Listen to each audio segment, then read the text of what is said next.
Wow, I have caught up with the man. Oh my goodness. I've been wondering, I've been worried, I've been like, where is Vince Carter? But guess what? I found him on his birthday. So we get to say, happy birthday, Hey, Mr. Carter. How you doing? doing very well, thank you, Charles. Thank you for celebrating this day with me. Glad to be here. Glad to be on the air. Glad to talk sports. Wow. I was a little worried about you there, Vince, because I hadn't Hey, heard from you I in got, I got, 2 weeks, I have to man. apologize for last week. Fell No, asleep on no, you last no, week. no, no. Last week and the week before. Yeah, I fell asleep that week too. I've been getting in, saying I'm gonna take that little crap, and doesn't work out. Yeah. No, but So seriously, I we mean, got, we because got it. it's just kind of unusual, especially like on a Wednesday, like 2 Wednesdays in a row that I don't hear from you. So I was like, man, I hope he's okay. I didn't know if the big bad bear came up there and got you or what. So, uh, I'm not worried about the bear. I got something for the bear. Uh, we're getting into the middle of that basketball season. It gets tougher and tougher and tighter and tighter. And now we're coming up on the holidays, so it's tight. But I make time. Somebody told me you make times for the things you care about. So this is something I care about, so I'm making time for it. all right, all right. I really appreciate that. How's things going with the second job? Going very well. They are so excited about the Christmas break, which will be out tomorrow, Thursday, and half a day, and they'll start the Christmas break. So we've been celebrating Christmas all week long and Christmas parties, and saying they surprised me today, and threw me a little surprise birthday party to celebrate my birthday, which was very nice. But the kids are so excited for the first time, I think, going into the holidays in a long time. But I've Hmm. really been excited because they've been so excited. And it's kind of spilled over and kind of got me excited about the holidays, because normally I'm a little flat going in on the holidays, having worked retail for a number of years, and then not having Christmas for me in the last 10, 15 years, all been about my mom. And my mom not with me anymore. And so Christmas and the holiday times have been a little flat, but these kids have reinvigorated me, and I'm all excited about going into the holidays because they are so excited. Right. So I mean, I was going to ask you, what's up, for the holidays? Do you guys have a little time off with your games and everything? No, not really. We're gonna play tomorrow and Friday, and then we'll take off for about 3 days, and two of those days, 3 days, and then we have a tournament right after Christmas, and then we'll take off another 4 days with a little practice time in the middle, and then we'll start again back early January. So it's this time off, but it's limited time, and we get a chance to get a break from each other, spend some time with family, but still focusing on basketball, still preparing for the next game, still a lot of study time, a lot of film sessions, getting ready. So you can call it a break, but really it's a working break, if you will. Oh, okay. Well, there's a lot been going on in all major sports, from baseball to basketball to football, so on and so forth. Quite a few things that I wanted to talk about, and one of the things that we didn't talk about, just briefly for a moment, Vincent, wanted to ask you your opinion. Um, the Olympic coach with Gabby Douglas, Hmm. and yeah, come to find out, I think he had molested maybe about 60 girls or something. Yeah, one of the doctors in there had been one of the Olympic doctors Gymnast. had been. Yes, for the 140 girls I saw, Oh, 140 girls had supposedly reported him having some type of sexual harassment or assault to some of them, and also saying now that some of that what makes it so bad, they knew about it, couldn't cover it up, and paid off some people and stuff, and now all that stuff obviously is unraveling, and it seems to be rampant across the spectrum. I see where Russell Simmons had to step down from his company for alleged sexual harassment and misconduct. It's all over the place. I hope that we're not just doing it because it's popular. I hope we're doing it to clean it up, because I do believe in my own mind and things I've seen know that some of this is happening, and people choose not to say anything about it for retaliation or whatever. If it's rampant, we need to clean it up. We need these guys, people, whoever they may be, whatever position they may hold, we need to do something about that. Now, Vince, I would love to talk about this Journey 2020. I would love to bring in a couple of people, because it's a heavy topic from the standpoint of empowerment. What I mean by empowerment is the male and the male ego. But what I would like to talk about, and I know that we're really not going to get anywhere on it, but I would like to hear the male perspective of what the message is being sent. Because I mean, I don't want to talk about it on this show, but I give you a hint of what I'm trying to hint on, and that is when you have the president of the United States comes out and he's being accused, you hear his words, okay? You and I both know the abuse and the attitudes that we have in this country when it comes to men, especially when they are in power, when you have money and the things that you can do. But my question and what I want to talk about on the Journey 2020 is, what is the true message that a woman is sending to us as a whole when you vote for a man who has been accused and you've heard his own words, and when he shows his personality? So my thing is, and what I'm hearing and what I see, being a man,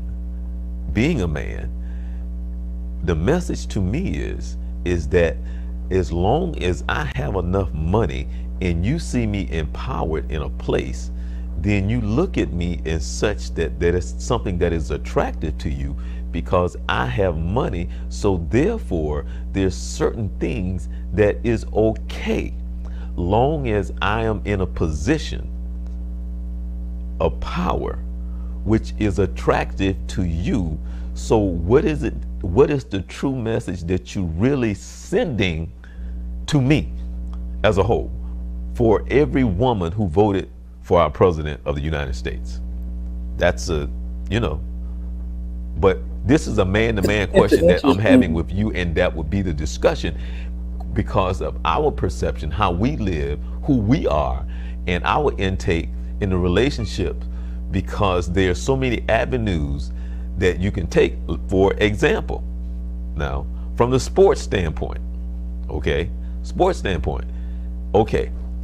I'm a superstar, okay? It doesn't matter what sport it is, but I got money, okay? And in my summits and talking to these young girls, and you try to get them to understand, because they can be infatuated, they can be all caught up, okay? So what I try to get them to understand, when I go out and I'm at the mall and I see a nice looking woman, in my left pocket is my spending money, where I get to go spend on what I want to spend. In my right pocket is my throwaway money. Okay, what does that mean? My throwaway money means that the girl that I meet already got $5,000 in my pocket. That's like me, that's my throwaway money. So if I see this girl, I already know 30 seconds after I meet her and talk to her, out of that $5,000, I know how much money I'm going to spend on her. It could be $700, it could be $1,500, it could be the whole $5,000. But she would be infatuated, because now she done hooked up with me. She gonna go home. You know what? We was in the mall and we went shopping, and she all excited. That's my throwaway money. But they don't quite understand what that means. That's the type of things in the world, in the country that we live in. But a lot of them don't get that. But then what is it that you're telling me? What's the message you giving me when you know that well, let's just say I'm abusive, but I got money. Am I making sense? Well, yeah, you're putting it in an intelligent way, not simplifying it, but it's more complex than that. Right. Because there's so many different other dynamics that are going into it. And I think exactly. A case in point would be the situation in Alabama. You have documented proof of this guy being who he said he was, but everybody accepted it because politics got involved. And then people were making decisions not based on the morality of the issue, but the political gain. Now, what happened, and we can say based on whatever reason the vote went the opposite way, there was a statement that was said there that, listen, you can't just come out and just be like that and it be okay. Now, there's the other side of that, is saying, well, from a political standpoint, it's okay because we need the vote. I think that's the message that you're talking about. That equates to the spend away money, my loose money, and my tight money, or my throwaway money, whatever. It all comes around what I'm willing to accept, and why am I going to accept that? And you accept it because of who they are and who you think they are and who they say they are. We need to talk about what does that mean, because again, the point that you make, here is a man, and I'll use the president that you mentioned, who in essence has said, now he's retracting and said he didn't say it, but he says it's on tape, but because of political differences, we would throw the morality of the whole issue away just to spite, and I want to vote opposite of that. When you're putting this man in office, and look at the things that he's said and done since he's been in office, but other people are losing their jobs. They're being asked to leave the Senate, leave the House, leave certain jobs, done nothing more, no less than what he's been accused of, or is being accused of. That's the issue we need to talk about, is how do we evaluate the rule? What is the rule? What is the law? How is it being applied? And why is it not applied equally? And how? And then you would ask the question, how have these people been in power this long? Matt Lauer from NBC, the Today Show. It was widely known he was this way. Why did anybody say anything? Dolly Rose, all of these people have been going, and nobody said anything. No one acted on it until it became someone decided to act on it and make it public. Then, because of the sensitivity of it all, now we want to act on it. Well, why didn't we act on it the first time? Right. Because I understand there was money paid under the table before for allegations that were made by him. So my point is, why do we wait till it becomes a national issue before we want to respond? And that's my point, Vince, that what I'm trying to say is, because it goes back to our culture. There's nothing new under the sun. This has been going on forever, but it goes back to what I'm saying. In our culture, in this country, if I have enough money, then yeah, I can do a little bit of this, and I don't really mind. But see, the thing is, as a woman, because I'm not a woman, but as a woman, if your conversation is different, then hey, you know what? He went and spent this money on. Now, if you understand the game and how to play the game, that's different. But when your perception is you picking up the phone, calling your girlfriend, thinking that I'm doing this because I like you, there's a problem. Well, yes. Now, there are two sides to that, I believe. You got a social side, and then you have the human side. The human side said, I shouldn't have to be able to identify the game. I should be respected for the person that I am. I don't care who you are and what kind of money you have. I should be respected from that perspective alone. So we're talking about human decency. We're talking about how we treat each other.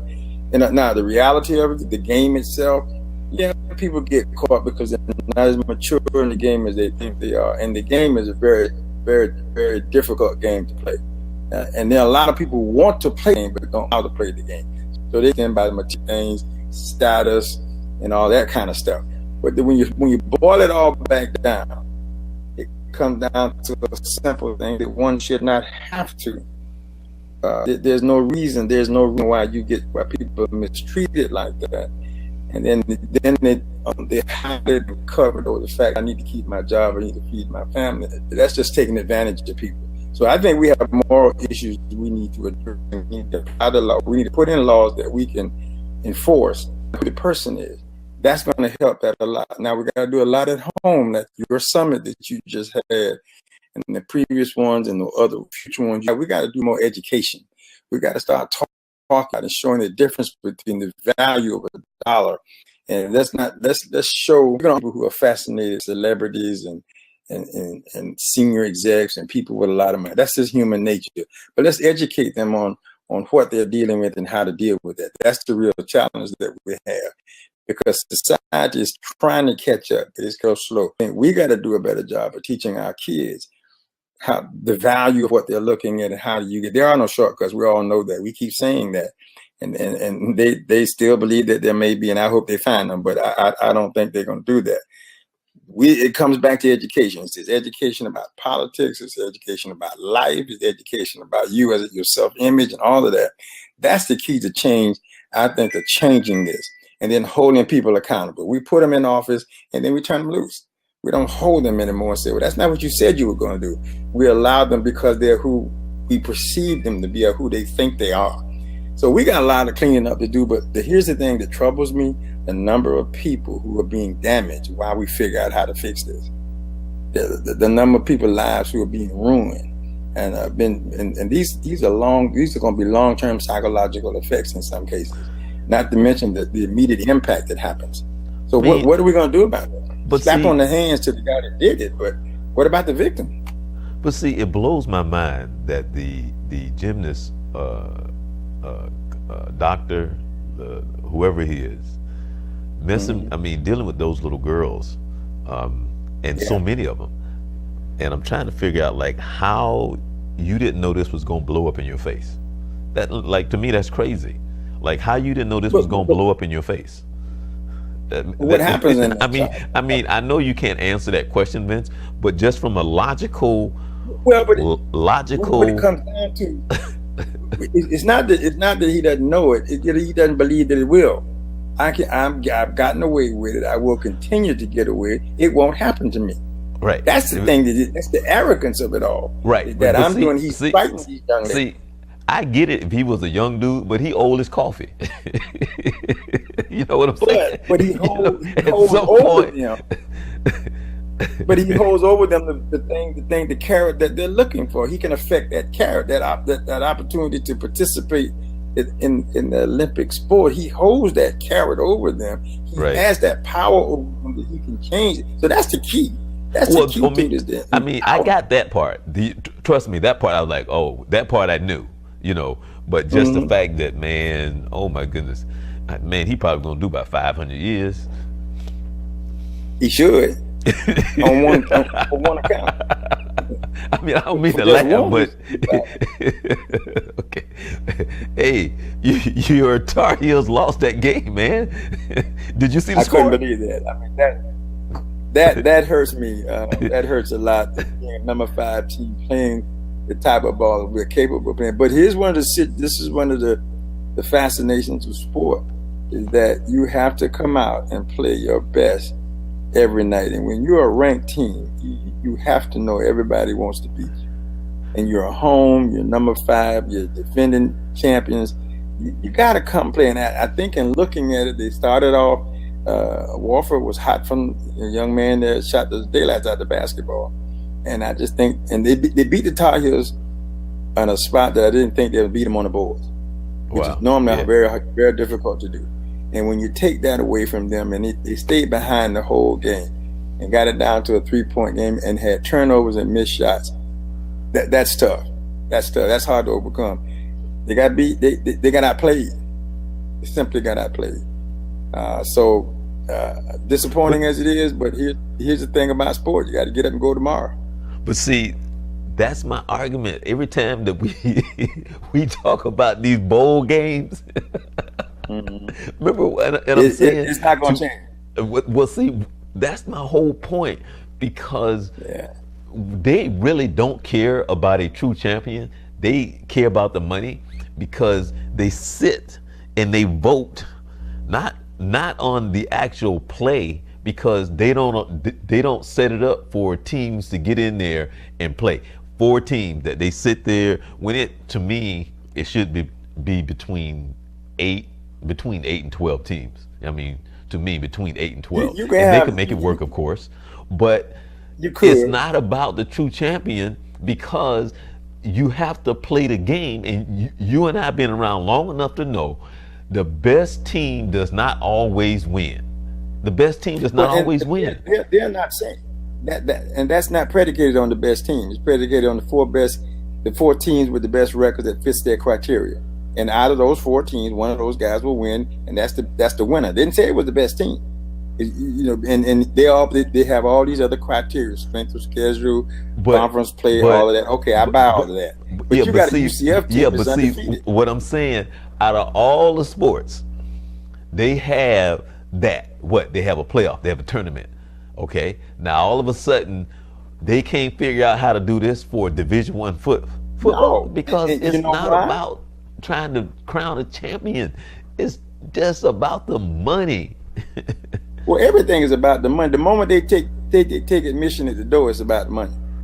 So it's all about money. And I do think that there is a way for them to come up with this champion, which they say they've come up with now with the playoffs, and maybe it's the best they can do for right now. And they keep saying we're progressing, but let's not be naive. I 100% agree it's about making money. There's no question about that, because it costs to do this. And right now, this is what they think is the best way to get it done. Once again, you got the 4 teams that meet the criteria that they've set up. They got them in there. Now, out of those 4 teams, you're gonna have a winner. Right. Plain and simple, you're gonna have a winner. Now, is it the best team? Well, I like to think between Clemson and Alabama, I'm partial to the 2 of them, that they are your best teams. But who's to say that they're gonna win it? I mean, you well, think that. Look what happened. That was my next question. Give me your matchups. That was my next question. Give me your matchups.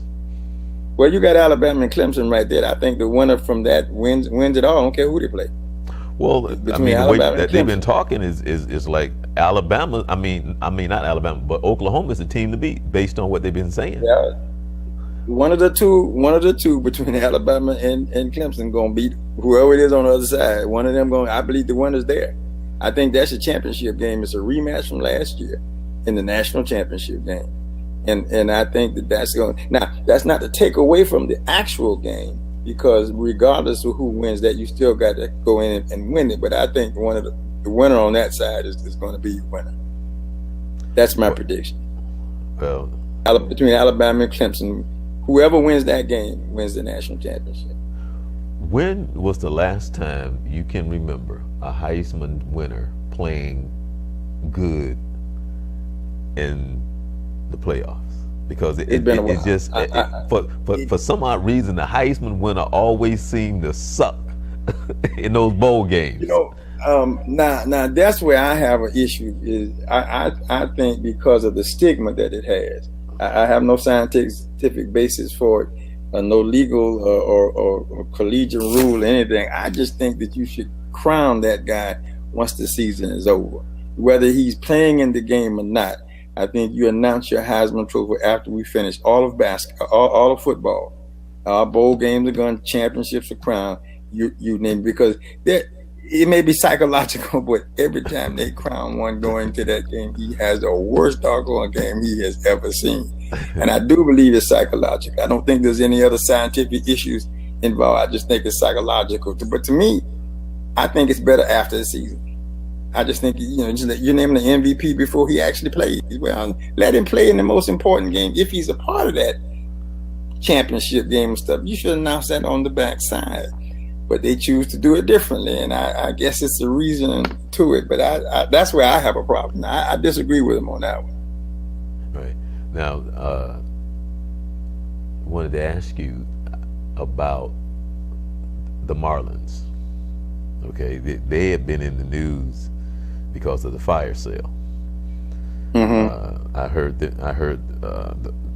them ripping them on ESPN radio. Was the stadium being built with taxpayers' dollars? The owners do what they do. They make their money, and then they, trade the best players. So even though they have won 2 World Series, but what do you think of the mentality of the owners of the Marlins? Like, for example, the Magic is totally different. Okay, the Magic is totally different. But yes, they are. But this is what I mean. I'm a basketball fan, and I've been saying this for the longest. Being a basketball fan, normally I would know the players on teams that I would think that would be worth watching. Okay, right. I don't know any other Magic players, and I live here in Orlando. Okay. Earlier, remember when we did the show earlier, and I think they were like 7-0 or something like that, and I predicted something like that, and I said the Magic are probably going to win about 29 games. Okay, the cream is rising to the top. I was watching them earlier; they was down by 30. But what I'm saying is, you put this product out there for people to pay to see, which I'm still don't understand why people do that. But the Magic are not going to make the playoff this year. They're not going to make the playoff next year, and they're not going to make the playoff the year after that. So as a sports fan, I don't understand. People get caught up into what, Vince? Come on. And it's the same thing with the Marlins. Here, they're making their money. That's it. Well, the one thing about the product on the field, on the court, or the diamond, comes down to dollars and cents. What does it cost to put that out there? You got contracts, you got long term, you got people you're trying to trade and increase the value of your play on the field at a cost.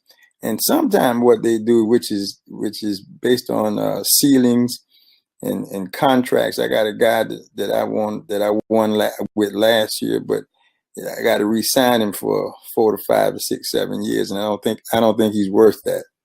So I'm going to trade him off, let somebody else take him, and I'm going to bring in another guy of lesser value, but hopefully of equal talent. So a lot of time it really is about saving money and or maximizing contracts and adjusting the contracts, which when you sit down and look at it, really looks really stupid. Because you said, listen, you had 52 or however many guys you got on your baseball team or football team or your basketball team, and you won last year, bring them all back. Well, that's not always the case. You got contracts that are ending. You got guys that they're saying, well, he's played very well for us, but he's not worth me signing him another 4 years because he doesn't have that in him, and all of those contracts and value of contracts and all of that. So they make those decisions. I think to the average fan, and it looks really stupid. See, why couldn't you keep him? Well, but when you go and look at it contractually and you look at it from a dollar value, they're making, and I don't say that I always agree with the decisions that they make, but what they're trying to do is saying, well, if I'm going to have to pay, I got Vincent has been here a while and he's at the end of his contract and he's going to demand, I'm going to end up having to pay him $5 million. Well, why not bring in Joe Smo, 2 Joe Smos for 2.5 that are younger, that have the potential to play well. I get 2 replacements for 1 for the same amount of money, and I increase my value. So that's kind of the mindset that they're looking at. He's an older player. I need to get some young players in here, so we're gonna make it. And then he just make that decision. Yeah, I've won, and I pack the stands or whatever. So it's a lot of it's contract, but it doesn't look. Unless you really understand it, it looks really crazy when you look at it. See, guys, like the Dodgers a few years ago, they had a championship team, won the World Series, and then broke it apart. Just absolutely dismantled it. Well, it was all. I thought that was the craziest thing you'd ever want to see. But what it came down to later on, I found out, was about contracts. I didn't want to sign this guy for another 5 years. I didn't want to sign this guy for 6 years. I couldn't get him to go 3 because the amount of money he was demanding, I didn't want to pay that. So that's the behind the scenes that sometimes most of us don't hear about. We don't see that. We don't understand the value of the contract, the length of the contract, and all of that, which really makes breaking a team up crazy to me. I still think if I'm winning, I'm trying to keep everybody. What the Warriors do last year, that's what they did. They found a way to keep everybody. Now, a little bit different because it's basketball. You're only talking 15 players. And some of the marquee players took a cut in salary to make sure everybody was there with the intent that we can win again. I think that's the mindset. I don't know that that's always possible, but I think that's what you're looking to do if you want to win. And that's going to put butts in seats. That's going to put people at the concession stand. That's going to put people in the parking lot. And you're going to make some money.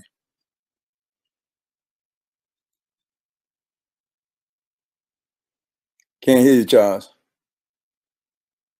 I'm sorry. Stanton from the Marlins went to the Yankees, right? And I think so. Right. He's a young player. I mean, he had a tremendous season. Of course, I mean that's why the Yankees wanted him. But well, then to trade value, right? Yeah, So, but one of the reasons why they're coming down hard on the Marlins managers because of the taxpayer dollars that went into that stadium. And now, but so what he's saying to the people in South Florida, yeah, I'm gonna mix and shuffles, do my little thing, but I'm really about making my money.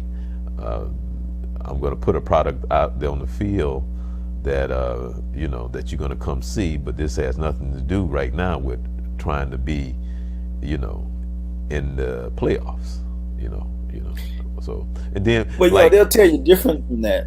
Right. Well, but like for example, like I don't know what the Magic are doing. I have no idea what they're doing. I have no idea what they're doing. I thought I did. I really thought, being a basketball person, I thought I had kind of peeped into the window of what they were doing with my limited basketball knowledge and experience and management experience. I said, I see where they're going. I got it. Well, after further investigation, I am just as dumbfounded now as I was before. I don't really understand what they're doing. And the Magic may have hurt themselves by some of the contract issues that they had previously had in place, because they're still locked in some contracts, and they got coaches that they're fired that they're still paying for, and then you're trying to bring in new talent, and that's going to cost you money. And now they're talking about that $100 million sports complex entertainment center. I understand they've already broke ground to build that right across from the arena. So the potential for them to make their money is there, but the potential to put a good product on the floor that's going to have people come in to the game, to me, is in question. But I could be wrong. I mean, you want the teams, actually you want all the teams to do well, but you do. I mean, seriously, because I'm not a Magic hater, but again, I'm a fan, and I'm a basketball fan, and I don't know anybody on that team. I don't know anybody that I would want to see on that team, so I don't know. But question, I want to talk, your Cowboys are pretty, are they out of the playoffs? They got a slim chance? Even if we need help. Right, so okay. It's important for us to win these next couple of games, and then we're going to need help. The only way they're going to have a shot at anything is salvaging these next couple of games, and then they got to see what else happens in the division that could possibly get them in as a wild card or something to that effect. A little disappointing, the situation with Zeke. I really do think that had an effect. And they had some major injuries too on that defensive side that hurt them. But that's the game. That's the game of football. Even as a fan, I'm disappointed, but the reality says that's the game. What do you do? You're supposed to have backups and stuff, but we all know at that level, and in any level, quite honestly, I don't care what level of sport, you got to. That's why you got starters, and then you got guys that come in after the starters. And I know, particularly in professional sports, your starters get all the reps. Your backups get very little. So they had to suffer through that. It really changed their offensive attack. No excuse for the defense. They just didn't tackle well. They just weren't tackling. But the offensively, we couldn't run the ball until lately. So they're inspiring. And as a fan, I'm hoping that we can look well in our last two, because Zeke comes back this Sunday against Seattle, which is Seattle is a game that we really need to have. But I will tell you this now, I blame all of our discord on Jerry Jones, because he's our owner, but I'm not a Jerry Jones fan. You talk about somebody looking for the money. That money conversation. We talk about my owner, Jerry Jones. Yeah, boy, oh boy. I'm a Cowboy. I'm a Cowboy through and through. I go way back, but Jerry, he makes a good point occasionally. I have to agree with him. He did a couple of things that has really benefited the game and your lesser market teams, and making sure they get a share of revenue to keep them going. But Jerry can be perceived as being very greedy. It's working for him. I mean, one thing, we'll hire anybody to come play for the Cowboys. I don't care if you got a record. If you can help us win, you can come play for the Cowboys. On one side, I think that I like his heart, but on the other side, Jerry. That's how Al Davis used to be. Yeah. Hey, and just win, baby. Just win. Just win, baby. But one of the things I don't care who you got. Now, one of the things that I used to love about Al Davis, you know what he said? Quarterback must go down, and he must go down hard. Well, Al made no apology for trying to win. I don't care what y'all think or how I do it or who I got doing it. I just win, baby. That's all he asked. And so, but as a true Cowboy fan, I'm still in there rooting for him. I just hope we play well each game, and then we let fate fall where it may, because we dug our own hole. We dug our own hole. And they've been talking about some of these hits lately, and they're Vincent, I'm asking you this. They're trying to change the culture of football, and I think that if it changes, it's gonna have to be about maybe 3 or 4 generations down the road, because of the way you've been taught to play this game. I do see that, of course, it has changed tremendously based on how it was played early on in the 50s, 60s, and 70s, and so on. Definitely different.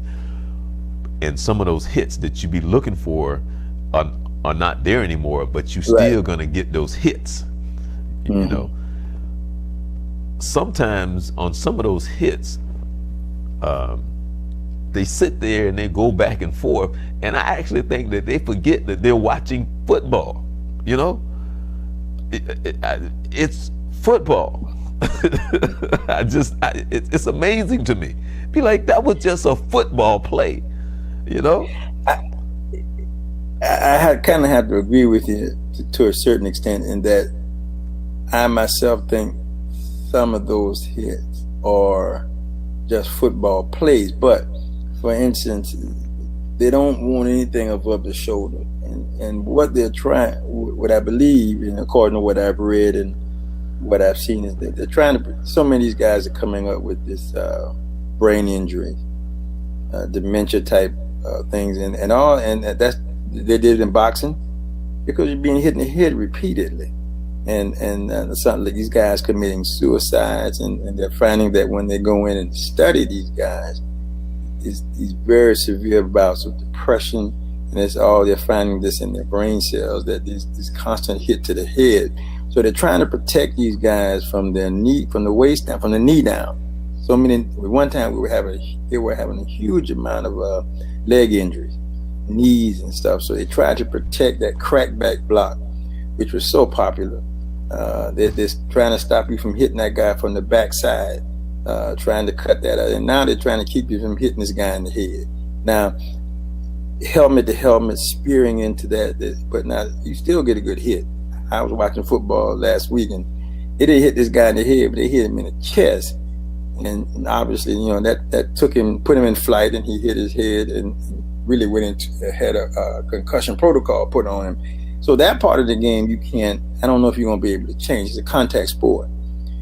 One of the things they've been doing that I think hopefully helps is the changing equipment, changing rules, but it's still a physical sport. I don't know how you're going to change the mentality of what the game is. Now, can you teach better technique? I definitely think that's a generation thing. I think you need to start teaching at the lower levels, that these kids learn, number one, correct way to tackle, and number two, the correct way to be tackled, how to protect yourself. I don't know if when I came along, we talked about inflicting pain. We didn't talk about how to endure pain. We were talking, so, but now, and there was a doctor, and I think I spoke on this before, who did an evaluation of young athletes at young elementary ages and determined what sport, based on the way they were built physically, that he thought was better for them.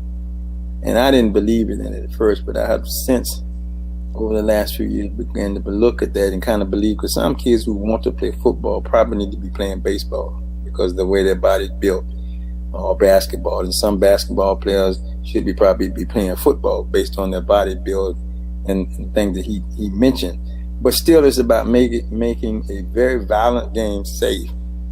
That in itself is an oxymoron. I mean, how do you do that? I just don't know, but I think their efforts are pretty good. The penalty rate seems to have gone up a little bit for calling these type of fouls. And it's hard. I could see us making adjustments at Pop Warner. I could see even adjustments a little bit at high school, and some minor adjustments at college. But you got guys out there at the NFL that are getting paid to play, and this guy's been in the game 20 years. It's kind of hard to change his mindset about how he does his job. I mean, you can penalize him for it, and eventually that's going to curb some of it, but it's just his nature. I mean, it's what you taught him to do. It's just like, I draw the analogy that you take a sniper in the military. You train him to be a lethal weapon, and then you put him out the military. Well, what you think he's going to do with all that stuff that you taught him? Right. You hope that he adjusts and he doesn't come out and do in society what you taught him to do in the military, but the chance is there. Well, here's a football player, a linebacker, or defensive back, or safety who's been taught to play the game a certain way, and now you want to tell him to soften that. Again, I think it's an oxymoron, but they're trying. I'll give them that effort. They're trying. Yeah. I was gonna say that Seattle got spanked last week, so them coming in to play Dallas, so Dallas better be ready, because I think they're gonna, they're gonna be a little angry. Took last week, so they're not gonna play like they did last week. No. The Cowboys need to be ready, because they're gonna be angry. They're gonna be angry when they're gonna be real mad. Yeah, real mad. Gronk is going to Buffalo. No, actually, I think Buffalo is going to New England. Mm-hmm. I think, but either way, I'm saying, with that hit that Gronk put on the guy, I'm going to ask you, in the football world, when you played, and it's a little different now, but if, let's just say, in college that a player had did what Gronk did, and then all of a sudden you guys are playing that team again in like the playoffs, what would the conversation be like among the team? We're gonna get him. Right. We're gonna get it. Yeah, we're looking for an opportunity to pay back. I mean, and that's team sport mentality. Now, I think the coaching staff has had to try to curb that, so that it does not become the total focus of the team, to the point that it becomes vicious and violent. But yes, there's going to be an extra hit on that guy, an extra block on that guy. We're going to send a message to him. There's no question about that. And that's the nature of the game. And that's what team play is about, to protect your own. And the coaching staff now has to curb it, because they're not careful. That becomes a total focus of the game, and then you're not going to be productive. But I think it has to be a part of just focus. Remember this guy, when if he's there when you get there, go ahead and deliver the blow, but don't go looking for him. One of those type situations. If you're not careful, because it'll get out of hand. Get out of hand. Right. You got a brawl on your hands. Question for you. I'm not a Ball fan, the father. And I kind of feel bad for the sons, I didn't even finish. I didn't finish. Okay. Go ahead. His mess is so messy now that I think that because he had this plan, and whether or not it was going to work to whatever degree coming through UCLA, and that was the basic, the proper stage for him and his personality at UCLA. But things happen in life. He put himself out there. I get the son with the shoplifting, because they do stupid stuff at a young age, and it's more of a dare and all this other stuff, and how dare, they think they was going to get caught. But him being the father, different story. But the fact that all of that in his plan has now had to be rerouted. So now he's taking his son out of UCLA. He's taking his other son to homeschool him. Now they're in some foreign country, supposedly, because they didn't sign with an agent, playing over there. And I've heard reports about, a guy come on to talk about, because he played over there and what it's like. And it's supposed to be not a friendly place, but you got these young kids that the father really, I think, done screwed things up. That now he got his kids over there in this foreign country, and the kid is only like 16? Yeah, that's the one that plays high school. Yeah, I think he's 16. Yeah, I think he's 16, and the other one is in college. Yeah, right, so right. He's like 18. Maybe 18. Yeah, maybe 18 years old, and you put them into an international professional ball overseas, a different level of basketball. Now he says he's going to train them and have them ready to play in the NBA. Okay, great. Good luck on that. I hope that works out the way you perceive it. But what you've done, you've taken those young, and I don't know how prepared they are for what he's putting them through. That's everything just changed. Ball. Everything has changed totally. But that's professional basketball that he's just put them in. Right. I mean, right. And so they're playing against people who are far more experienced than they are. I would dare say the talent level is probably different, because I don't know how. I understand the youngest one, the high school sport, is supposed to be a pretty good ball player. Right. The middle one, the one that was UCLA, he's supposed to be kind of like, he'll make a team. So I think. Well, they said that he may make a college team, but he'll be coming off the bench, is from what I heard. That he'll make a college team, but he's coming off the bench. The middle he's not one? Starting for anybody. No, the middle one, the one that was at UCLA. Yeah. He's that kind of. Like I said, he'll make your team, but he probably won't. He'll be a second player, coming off the bench type, which is not a bad thing if you can go out and play. I just think I don't really understand. I understand marketing, and I understand, because a lot of that's what this really is. This is Ball marketing his kids. And from that aspect of it, I'll say that while I don't agree with the method, I understand what you're trying to do. But at the same time, you need to equip the kid, and that's what he says he's going to do. But they're not getting a chance to be young men. They're not getting a chance to mature. He's forcing their maturity, especially that 16-year-old, that high school player. His kid's not getting a chance to enjoy high school. He's going to force him into an adult situation, which I don't know if he's ready for it or not. I guess it's his dad. He knows what's best for his children, and obviously I'm not in any position to question that. But I'm just thinking about the position that you're putting them in.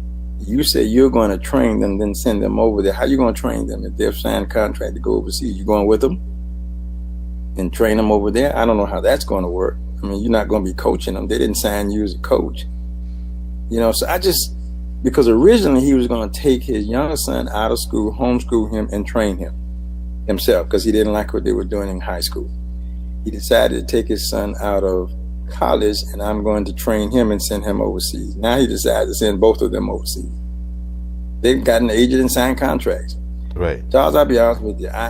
For me personally, I don't know that I agree with that.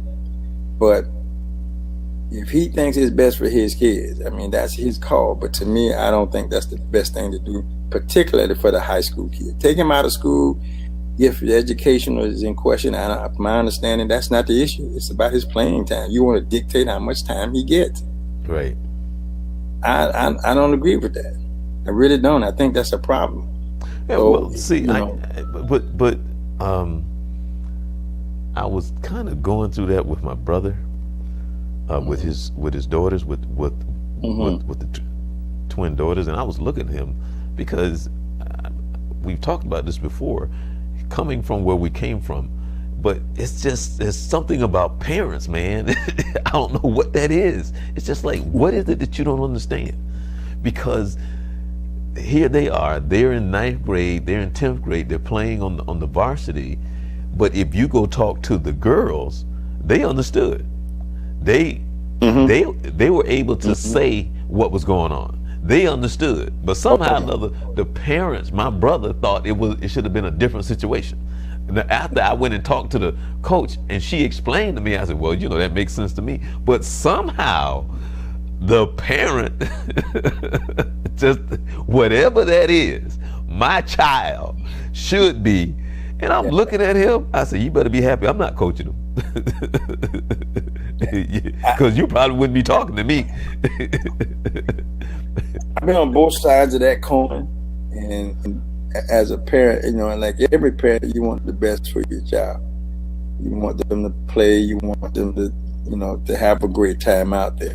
One of the things I'm coaching, particularly where I'm coaching now and coaching with Coach Shirley, we make sure a kid knows every day where he stands. What kind of practice you had today? What does that look like overall for your opportunity to play on the team? Who's ahead of you? What's ahead of you? So a lot of time we believe that if a parent says, well, I want to talk to you about my kid, what's going on with him, talk to the kid. He knows exactly where he stands. He knows why he's doing, because he's told consistently what the expectations are when you meet them and when you don't. So the reason for you and I to talk, so I can answer all the questions that you want to have. So being a parent is tough. And I'm a parent of being a former and being a parent is tougher because you think you know best. I learned hard brother was playing that helped me calm down when I had children myself and let the coach them. I may not agree with the coach. I may have a different opinion about how they, but I learned to keep my mouth shut. And I talk to him when he's home about what I think important, not to go left. All I'm gonna do is support you going left, and if I can help you go left. I'm not gonna tell you like some parents, don't listen to what the coach said, go do this anyway. I try not to be that, and I send today. Right. And see, and that's what I was trying to, and that's exactly what I said to him, because what I said was, the coach, whatever coach that is, they have their own philosophy, and they rhyme and they reason. Absolutely. Whether you agree or disagree, that's what they want to do. And they're trying to get the players to buy in to whatever that theory is. Now, but what about the process of when things don't go your child's way? So what is it that you're really teaching him? Not how to deal with the adversities that comes with what this game brings. What about when you put on the bench? How do you get off the bench? That's the lesson too, because that's part of it. So whatever that is, that child needs to go through what it needs to go through, because what I did find out when I went and talked with the girls, they said exactly what the deal was and they understood. funny how the parents did. Mm-hmm. To me, that was funny. You didn't.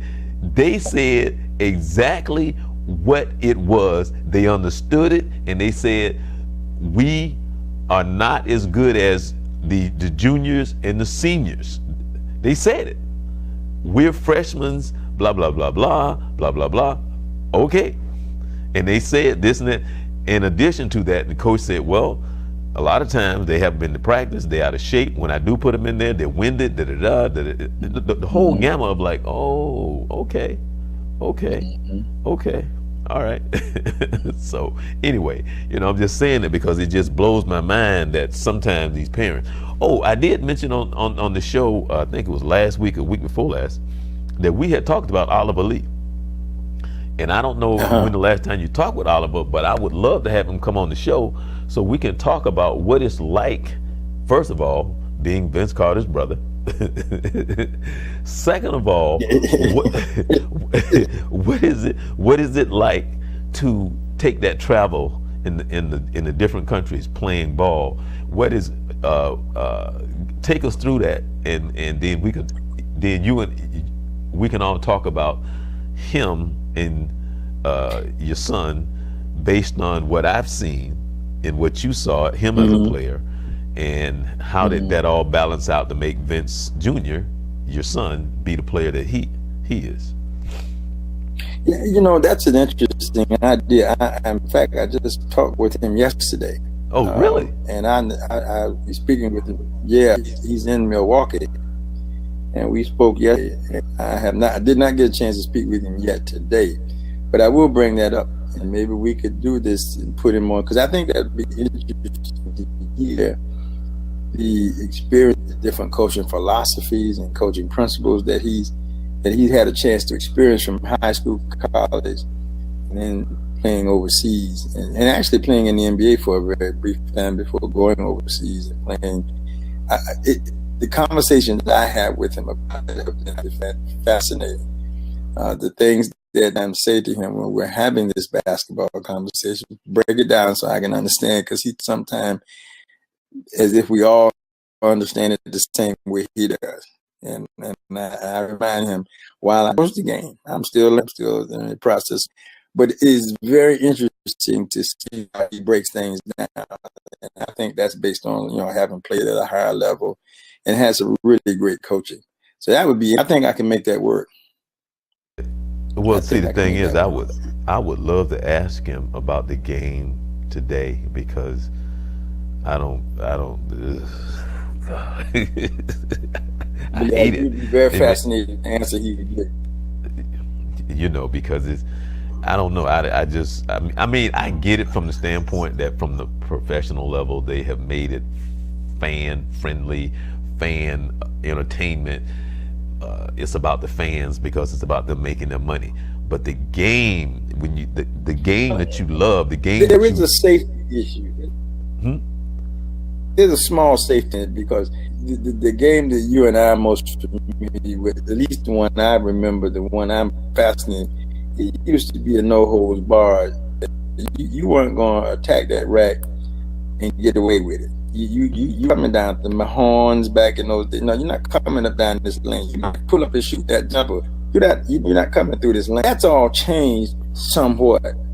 One of the things I heard, I was listening to a roundtable discussion of former coaches, and they were talking about how the game has changed from the way it's iterated.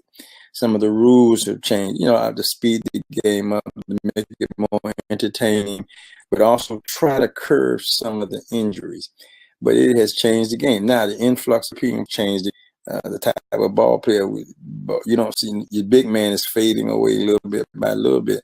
You got 7-footers coming shooting turnaround jumpers, shooting from that guys coming from overseas, never go down on the block.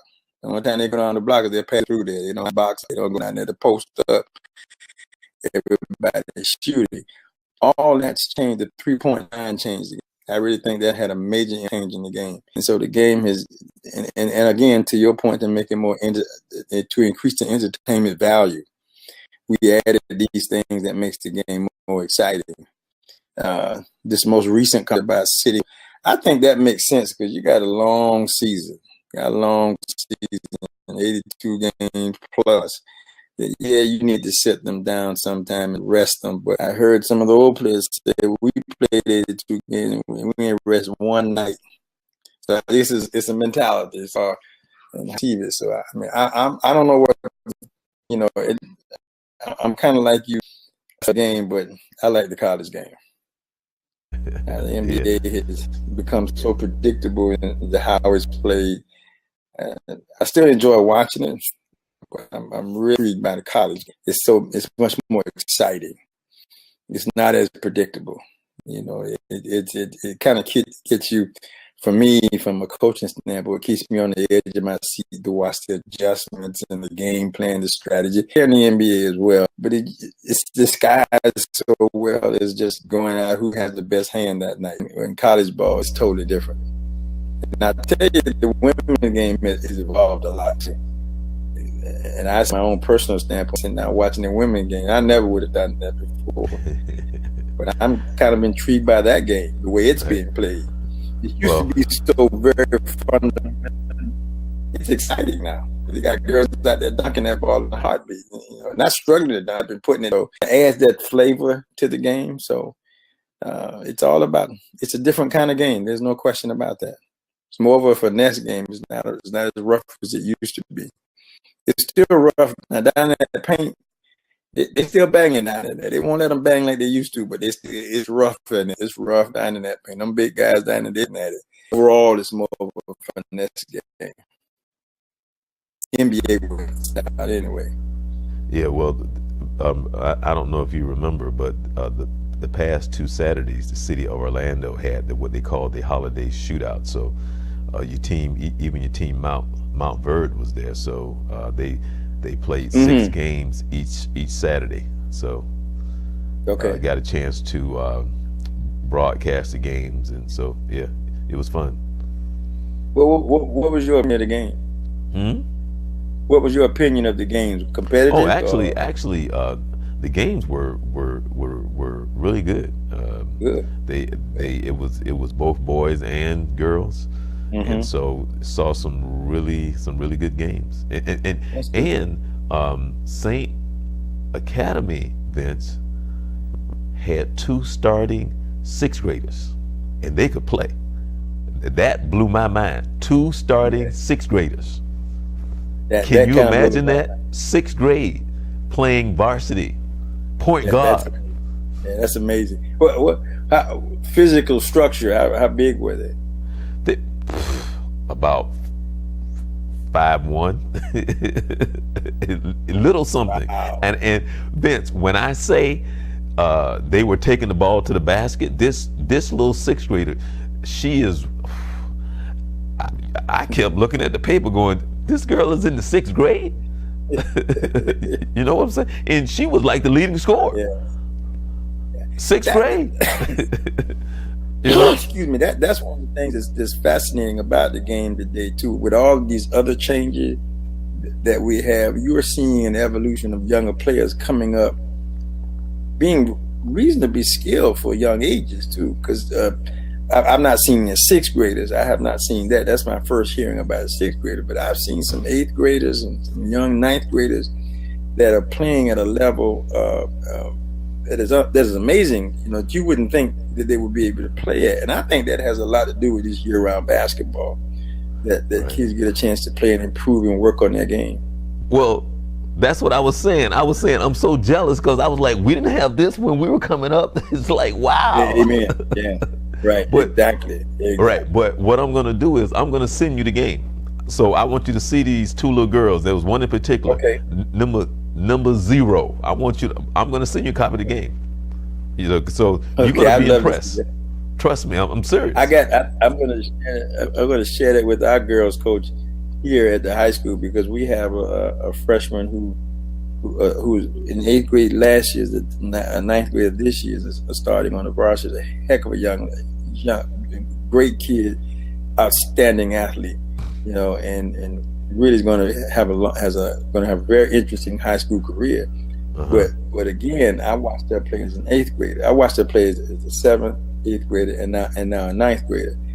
7th grade now, But here's a kid coming 6th grade already. Can you imagine when that young lady Playing gets varsity. to be varsity as a 9th grader? She'll be a superstar. Right. I mean, she continues to. And she's playing guard, Vince. She's playing guard. And that's the thing. Yeah. So her IQ has to be really good. She got handles. That's amazing. Yeah, please send me that. I would love to have a look at that. I'd love to see that. That's the fascinating part. While you have some disappointments about the game, there are some parts of the game that's really exciting. Watching these young players come up and be so skilled, I find that very interesting. Yeah. Well, Vince, I want to say have yourself a very Merry Christmas. I don't know what your schedule is for next week, but I hope to see you next Wednesday. And looking forward to it. I don't see do it. We'll make it happen. Right. I don't know we can talk more about your Cowboys next week. I mean, after the after Sunday. Yeah, after the Seattle game. So, we will see. Yeah. So, yes, for sure. Okay. Well, thank you so very much, Vince, for your time. Really appreciate it, man. Again, I was a little worried about you, But by the way, I appreciate that. Just to let you know, well, it's after 12 o'clock here, but it's still 11 o'clock there. Today, on Thursday, is the first day of winter. It was about 82 degrees here today. Thank you for letting me know that. We won't see 82 until probably March. Yeah, it was 82 I appreciate 82 exists, even though I won't see it for a while, but I appreciate that. Thank you so much for that information. That really. All right, that's Mr. Vince Carter. He is a very busy person. He's working with some special needs students as well, and we will ask him how that's going next time, because that's very enlightening. It's another way of a whole lot of things in life. So Vince has the patience and the spirit for it. So I like when he shares some of the stories, and we want to wish you here from Youth Central Sports a very Merry Christmas and blessed holidays. We'll be back next week. Now, you heard him say that he's going to be available next week, right? So we're going to hold him to it. So have a very Merry Christmas. Enjoy the rest of your week.